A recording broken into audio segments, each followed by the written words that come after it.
high tides, and killer hurricanes. Nature is both its worst enemy and its best friend. The same cruel sea produces a bountiful harvest of shrimp, oysters, game fish. And offshore, mammoth derricks pump the Gulf for oil. Grand Isle is classified as a barrier island, almost certain to be wiped out one day or drastically rearranged. This beachfront has been devastated a half-dozen times since World War II alone, yet people keep rebuilding, hoping it won't happen again. One of the most prominent, permanent residents is Captain Charlie Sebastian.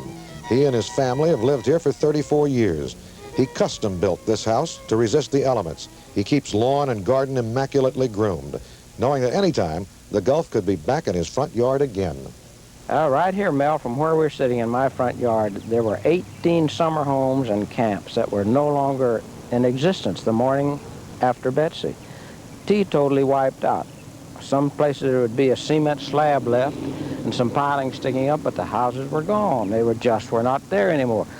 When I came back from New Orleans in the Seahawk the morning after Betsy, I started seeing flotsam and jetsam and butane tanks and cisterns and all that 30 miles inland. So I knew that we were in bad trouble on Grand Isle.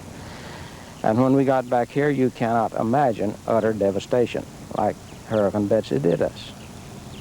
And right where we're sitting now, Bob was a minor storm. It was not much. Barely classed as a hurricane. It came through, the Gulf came through about a block right over there, ran down this highway, filled all of this where we're sitting now. All these flower beds you see were teetotally covered with salt water, about 18 inches. In fact, it was over the tops of those tubs, those half whiskey barrel tubs there. That thing has fed me and clothed me and educated my children, made us a good living la mer out there, but that thing is waiting to kill you. Don't you believe it's not? Well, we are a barrier island, and sooner or later this island will be decimated by a major storm, there's no doubt about it. But this is not a typical barrier island because of the vast amount of capital investment that's here. The oil companies, this is a jumping off point of a land base for many major oil companies who operate in the Gulf of Mexico, and they take off from here with their various boats and supply lines to drill for oil in the Gulf of Mexico. It's a major landing point for Gulf shrimp that are caught right here. If you look along the beach, you see 50, 60 shrimpers dragging out there right now. All that shrimp comes ashore. In the back, Barataria Bay, the bays behind us, all this marshland produces tremendous amounts of oysters, which is a very valuable crop. So this is a barrier island that's been extrapolated into a multi-million-dollar situation. This is very valuable property, very valuable land. It's valuable, but hardly permanent. Question is, if the Gulf could wipe it all out tomorrow, why does he take such care with his home? I try to make where I live as nice a place as possible. That's my philosophy. Take the little piece of earth where you are and make it pleasant. The souvenir shop of Nat Chickazola celebrates his great-great-grandfather, Nate Coupe. He was called Cut Nose because he lost the tip of his nose in a duel and was a trusted lieutenant of Lafitte. Nat recalls that the island once was a farming area and cucumbers its major product. They were shipped to Chicago. Many times I was a youngster, I'd go to Solaris Delicatessen in New Orleans with my mother, and I'd seen the cucumbers that came from Grand Isle that went to Chicago, came back to New Orleans, and it was marked Grand Isle, Louisiana. Well, my great-grandfather and Lafitte both, and all of Lafitte's lieutenants, they had to be brilliant men. They lived by the sword, they died by the sword, but incidentally, my great-grandfather didn't die by the sword. He lived to the age of 87, died of a heart attack or indigestion in those days to get his chest pains. And he chose this island after the Battle of New Orleans, got his full pardon in his citizenship, and he chose this island to be his home, and here I am. This is the pass leading to Barataria Bay. Jean Lafitte called it the back door to New Orleans. The ruins of old Fort Livingston mark the spot where Lafitte's Buccaneers set up their headquarters. Then as now, this team with big fish, an indescribable number, the perfect spot to establish the nation's first tarpon rodeo. Before the activities of the oil companies coming into here, the tarpon in July, in the latter part of July, You see the tarpons rolling right in the pass right there. And it wasn't common for fellas to catch 4 or 5 tarpon apiece. When this rodeo started, up until the late 30s, early 40s,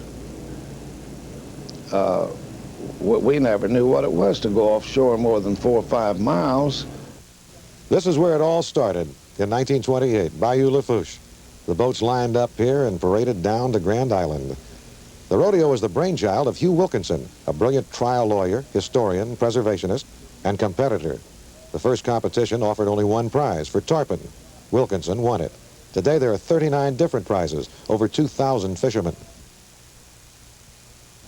It was only natural that when Wilkinson passed on, Dr. Don Peterson would take the reins. It's a new ball game since the oil companies have come along and made these man-made reefs, these big derricks, platforms that to produce the oil.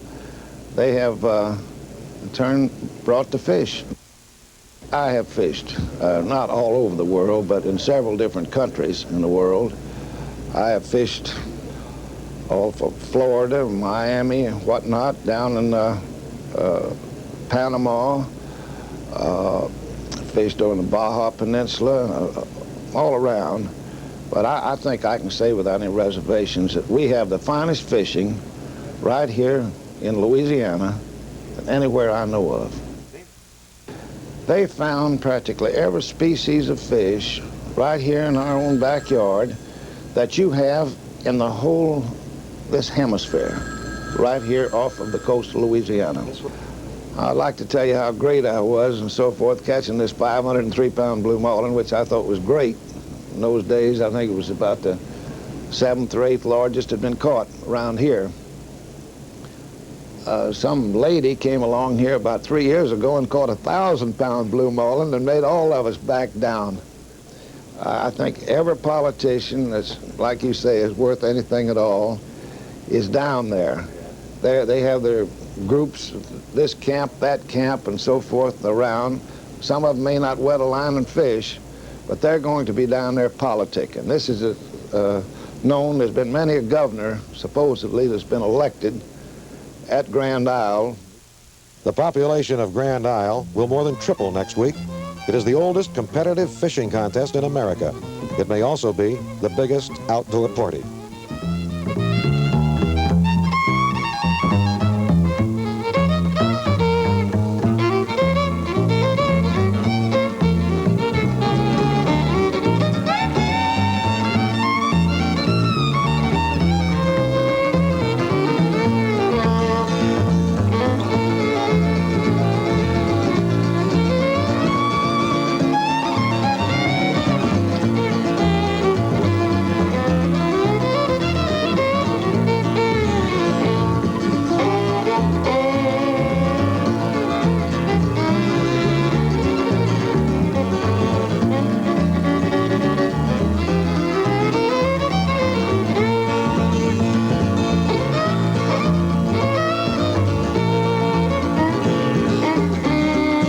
Time's over and the visitors have left, Grand Isle will continue its uneasy truce with nature.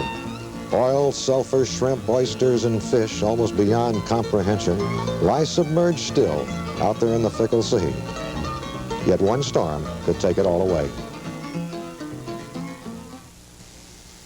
Chabot's Marine proudly presents its investment program for the 1980s, the Cajun Bass Boat, a fishing machine that represents the best value money can buy. The Cajun Bass Boat has consistently shown winning performance on the water, constructed of the finest materials by experienced craftsmen. True excellence by design.